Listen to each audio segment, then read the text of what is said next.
Вака изгледа оброкот што го добиваат пациентите во Штипската болница. Наместо топено сирење, корнфлекс и млеко, пациентите добиваат по една лажица путер и мармалад. 250 пациенти оваа храна ќе ја добиваат дури 5 пати во неделата, обвини денес Штипскиот општински комитет на ВМРО ДПМН. На денешната пресконференција, тие истакнаа дека фирмата која го доби тендерот во износ од 270.000 евра, најверојатно не ги исполнува основните услови за производство, транспорт и пакување на храна.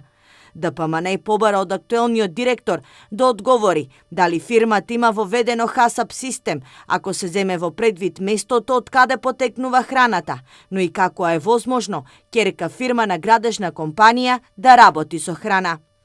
Го повикуваме директорот на клиничка болница да каже дали компанијата која го доби тендерот има воведено ХАСАП систем за производство на храна, ако знаеме дека вака изгледа местото од каде што потекнува храната.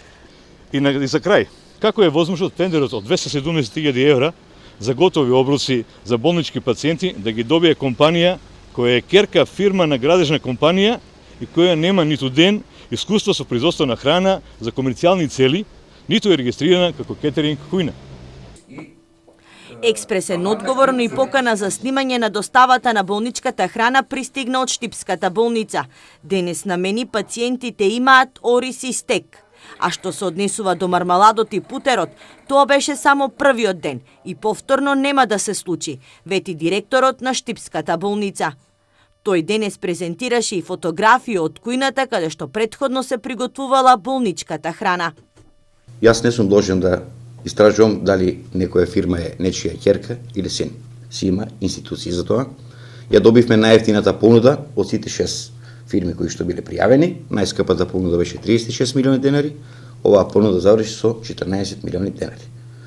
Оваа фирма која што го има доби на тендерот, си има уредно дозвола од Агенција за храна и ветеринарство за вршење на функцијата која што се бара од неа.